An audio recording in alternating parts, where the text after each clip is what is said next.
Hey, welcome to episode 13, and it's almost Christmas. I'm here in my holiday sweater, and I have the honor of having my friend Michelle with me. And Michelle and I learned to wing around the same time, and we're often on the water, off the water together. She's a good friend, and I just love that she jumped on here and doing this because she doesn't do Zoom all the time. Never. Never. And that was a challenge for she thought it was a challenge, but just like she picked up a lot of things she's done in life, this wasn't as hard as it she jumped right in, which is awesome. Anyway, so tell us a little bit about yourself, Michelle, besides like who you are, besides winging and what Uh, led you to this. well, I grew up in Livermore, but I was born in Modesto. I was 2 or 3 years old when we moved to Livermore, and I still live in Livermore. I'm actually a few blocks away from where I grew up. So In I didn't get very California. far. Yep. In California. Yeah. Livermore, California. So And it's been a great town to grow up in. awesome. And what was your background or what do you do in life? Well, my background for water sports, when I was 4 years old, my parents taught me how to water ski, and I loved it. Oh my gosh, I just took to the water. I do not like being in the water. I love being on the water. Me So, too. yeah, People no, are in the like, what do you mean you're not really a good swimmer? Yeah, right, right. People ask that. They're like, "How can you be doing this sport and not swim?" And I can, I mean, I can manage. I can lay on my back if I freak out, if I'm stuck in the middle of the river. I've had that happen with kiteboarding. I lost my kite and my board, and it was an ebb tide. So I was having a hard time getting back to shore. And thank goodness one of the instructors came and picked me up. I owed him big time after that. But I can't. I had to go fish out my board out of the tules, and then my kite actually landed on the rock levee. So I managed to get everything back in order, but it took a while. Wow. And you got really good at it too. I love kiteboarding, but we started. I started out water skiing. Then I met Kurt later on in my early 20s, maybe late teens, and we learned how to kneeboard, wakeboard, barefoot water ski. We ran with some really good guys. And Kurt is and was an amazing water athlete. He was so good at wakeboarding and kneeboarding, and I learned how to do front flips, back rolls, 540s. He was an awesome boat driver, so he made my tricks look really good. So we were a good team, and still are actually. Yes, you are. I love the pictures of you guys, two of you together winging and yeah, he's Oh, great. Marcus actually spliced us together. And if there's a picture of us both forward, Marcus is a photographer that takes lots of good pictures of us, and we're so lucky to have him. Yeah. He spliced us together because we are not good. We're both a different footing. So I'm goofy and he's regular. So we don't blend well on the water. So he said we need to go to therapy, marital therapy, to look good on the water together. That's funny. You complement each other. I think a lot of times that's the way it is, and at least my husband and I are we do things different, and that's Yes, okay. yes. That's okay, right? So how do you what do you do besides water sport? A job. Like I know what you do, but not everyone I does. know. I had the pleasure of doing your hair. When I was in high school, when I was 17, I was in beauty college and again, didn't get very far. I was on let's see, the first street in Livermore. And then I became a hairdresser when I was 18, and I've been doing it ever since. So I've been doing hair for 38 years and Oh, I love it. It is really fun. My schedule was really hectic back in the day when I was younger, And since the pandemic, my schedule is a lot better. So I can fit in a lot more family and kiting and winging, more winging than kiting these days for sure. But I have a good schedule now. That's great. And I can understand how you've been in one area because you wherever for those of you who don't know Michelle, wherever she goes, she is loved and special. And when you have people surrounding you like that, you're in a good place no matter where you are, I think. Well, I'm very lucky to have all of you. I just love our community. Our wind-driven community has been a godsend. Yes, absolutely. Um, so how did you first find out about wing foiling or hear about it? Oh my goodness. So a bunch of us kiters, we were watching I don't know who it was. It wasn't Billy because Billy and there was a few other people that did it a little later, but when I first saw it, it was at the Delta, and we thought there. I know other people said that they were intrigued by it, but we were like, that looks like the silliest thing I've ever seen. Because you know how you have to, pump? It's like it looks so funny. We thought there is no way that that is going to take off. And look at what happened. And then the reason why I started doing it is I have FOMO. So I have fear of missing out. So Oh. it's horrible. I've had it since I was little. And before it was even a thing, FOMO. So I started seeing a lot of my comrades start getting into it. And then I thought, oh, I'm going to try it. But I tried it the same time as you. And it was during a time where it was really difficult to get gear. It was really difficult. And there's no So, videos out on how to do it either. yeah, no. There was a girl from Cabrina that I can't remember her name, but she was an excellent teacher. I would try to look at her videos and it was very helpful, very helpful. She would say, remember, you're having fun. So whenever you're going down the river and you're just not going to make it back, you just have to keep remembering this is fun, right? I'm having Right. fun. Absolutely. It's all about our mindset. And I remember when I was learning, I don't know if you know Joe, Joe Miller. With And the beard. yes. And Yes, I know Joe. like I prayed somebody would come alongside and show me how to do this because there was like no instruction, at least where we learned. And he happened to just work on the same schedule as me. And he would literally, when the video started coming out, he would like send me a video and text me, and he's like, "Okay, this is where you are right here. This is what you're working on." And Right. he said, "Don't give up yet because you're almost like on full. You're almost there." And I'm thinking to myself, giving up. Who said anything about that? I'm just thrilled. This is so like I love trying new things, and I already had that mindset just like you're describing of thinking of some good things that come out of it or what you appreciate, right? Just like the Absolutely. girl in the video. And I think that is the ticket, especially when we're learning or we're always learning, we learn something new, right? So, Absolutely. so that's definitely what kept me in it. Well, B, I have to tell you, you're a huge inspiration to me. When I was learning actually at Chrissy Field, and it took me months to get up. But when I would see you at the Delta, you were so inspiring. You were doing so well. And I thought this Thank you.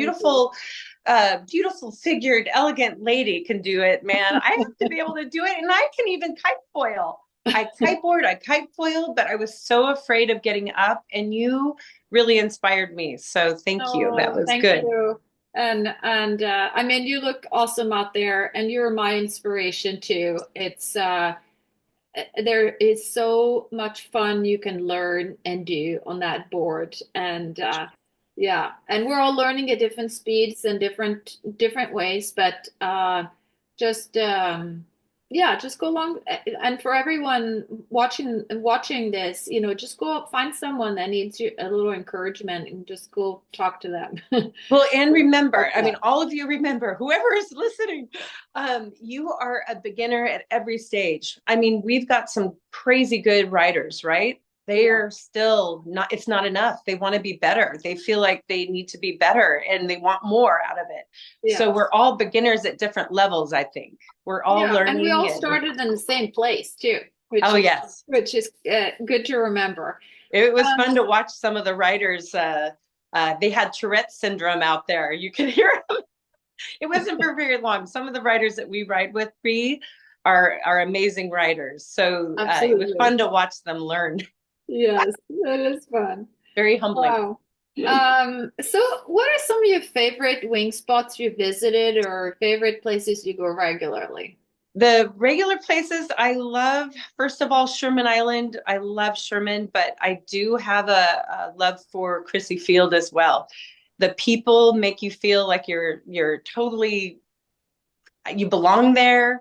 They are some of the kiters that we used to kite with back in the, gosh, 2001 is when I learned how to kite on two-line kites. And a lot of these riders at Chrissy Field have been that down that road with us. So it's reconnecting. But Chrissy Field, Sherman Island, and Hood River, I've only been once, but that was crazy good. And the level of intensity of the swell and the riders are so good out there that was definitely blood pumping, heart pumping. I would want to do that again. So I'm hoping this season we'll take a trip to Hood Yes, River. I haven't been there yet. 'Cause I missed Oh, out last summer. I had all plans to go with you guys. you will love it. You will love it. It's definitely exciting, very exciting. Yes, awesome. So how does being on the water make you feel? Ah, Or what? alive. It makes me feel so good. And I don't know why I'm getting a little emotional just talking about this because I think, oh, that's weird. This is strange that this is coming up, but Okay, you're real, and I love that about you. I absolutely love our sport. I like being out there by myself to learn new maneuvers, but then when your friends come out and start winging around you, it just brings another level of excitement, and you're truly on a playground Yeah. where I don't know. I've had the best. I don't know. This is so weird that this is happening to me. But anyways, I I just cry on the love. water all the time. I'm confessing. Yes, Sometimes I'm out there and the tears are just running, and I'm like just thank you God that I'm alive. I get to be. absolutely. I love I'm that. thinking I'm the lucky one. How did I get to be so lucky? I love that. I believe that as well. Yeah. So I believe we're blessed, so blessed. And sometimes Kurt will say, "Oh, I'm sorry, I'm not rich," and I said, "Well, I wouldn't have the life if I didn't have you. I wouldn't have the life I have now because he is so into the sports And and he, yeah, rich can be a lot of things, and it's rich in the experiences that make you feel rich inside. And it doesn't it's there are some things that money can't buy.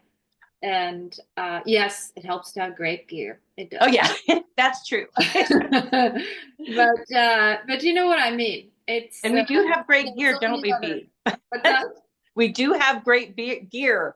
Gear. Don't we have great gear, B? we definitely do. We're so lucky. We We're run with a very very beautiful lucky. crowd. I don't know how I get to be so lucky. But what's your consistency level for getting on the water, and what might be getting in the way?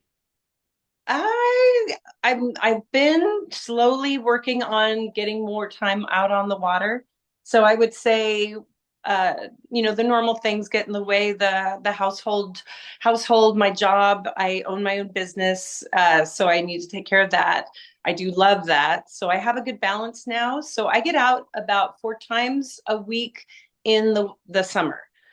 So I can go on Windy Wednesday, I call it. After I finish all my work, I go out in the afternoon and ride for a few hours, and there's a whole group of people that when I arrive, they go, "Oh, it's Windy Wednesday," I know. I think about that when I wake up on Wednesday. It's Windy Wednesday. It's Michelle's day. and then I go.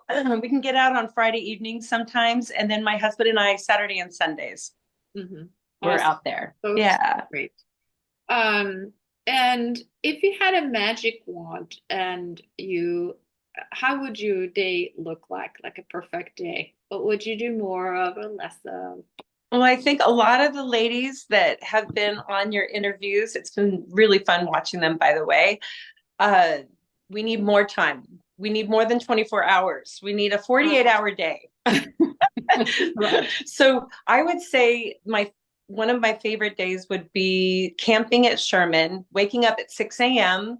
There's a whole dawn patrol crew that is out there, and a double ebb day would be amazing. So a strong ebb in the morning, ride for a few hours, and go have breakfast, walk the dog. Then go back out more on a flood, enjoy trying new maneuvers on the flood because it's a little easier. And then It's you guys, flatter out. right, much Yeah. flatter on the flood.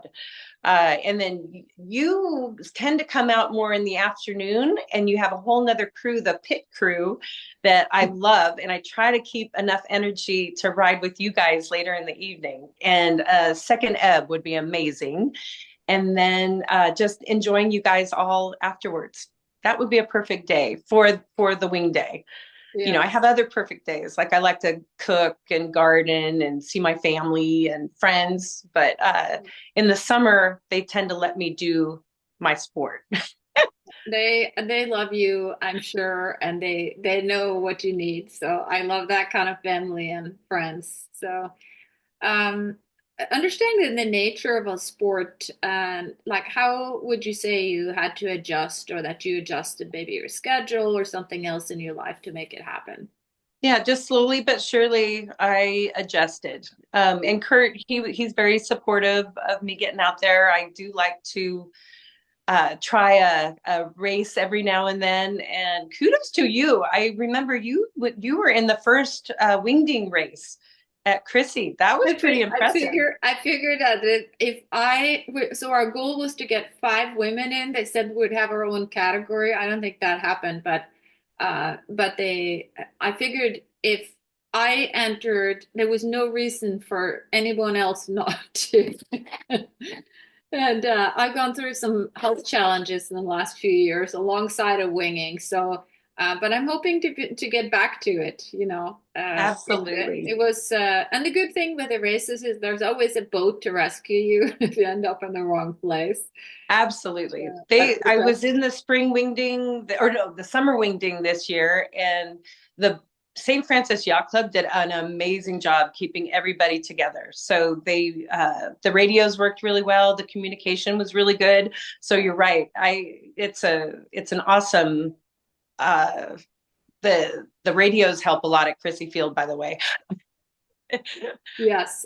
So for those of you that are watching this, if you don't live in the Bay Area and you're thinking of coming out and participating or enjoying the races, you can reach out to me or reach out on Wing Sisters, and we can help you, with some, if you haven't been to the area before or whatever, we just want to welcome anyone to be part of that. And I have a few more questions for you, but I'm sure everyone's wondering who, like, we've left out Enzo, and he's in the picture there. And Enzo, he goes winging too, and he doesn't get on the water, but he's No, always around. And I swear, Michelle, you're like the best dog mom. And when I went to see you to get your haircut, he was there too, and he has his own little spot, and he's just beautiful. thank you. We love him. So he's been a pleasure. So Awesome. Um, so what are some of your favorite takeaways from being part of the water sport community? I think you already mentioned a few, but anything you want to add to that or? just a wonderful place to feel accepted, and what a wonderful community we have. And I try to be really mindful of when there's new people there to make them feel comfortable. Sometimes we can get focused on what we're doing, and I think one of your videos where one of the gals were nervous about going, but I'm even nervous, and I go a lot. And every time I go out, I have this kind of like, oh, and then when I get on the water, I'm just like, whoa, it feels so good. It makes Yeah. me so happy. But the community, I would say that I take the community is just amazing. Yeah, I agree with that. So, would you say wing foiling has helped you in other areas of your life? And if so, like how? I think so, especially with when we were learning. It took so many months to get up, and so the determination and just making, I don't know, don't quit. Don't just keep Yeah. doing it. I had little kids come up to me and say, "You fall a lot," and at Crissy Field, you're pretty much out there. You're a view for all the beachgoers, and it's humbling to learn this sport. So it gave me determination and persistence. And once I got up, Billy, one of our kiting winging friends, he's the one that helped me get up. I was always coming in when the wind was getting good. Oh, it's too windy, I got to come in, and that was actually the time to stay out. So he yelled at me behind me, just kept yelling, pump it. And finally I got up, and I don't know why I was afraid of what the foil would feel like, because when I kite foil, I mean, you go so fast with the kite and the foil. So I don't know what I was worried about, but I just thought the fear of the unknown. And when I got up, it was like a magic carpet. I'm like, really? I have been missing this. And then when I did get up, I lucked out with the skills that I had with kite foiling. I was able to jibe right away. It took me about 3 or so months to get up, but once I got up, I excelled really fast. Yeah, So, great. so determination. Yes. Thank you so much for your time, Michelle. And for everyone watching, have a wonderful holidays. But I think we're going to have one more episode in December after this one. Oh, This good. is number 13. Michelle wanted to do number 13. I love 13. We love Thank you, you guys. Dee. Thank you Bye. very much.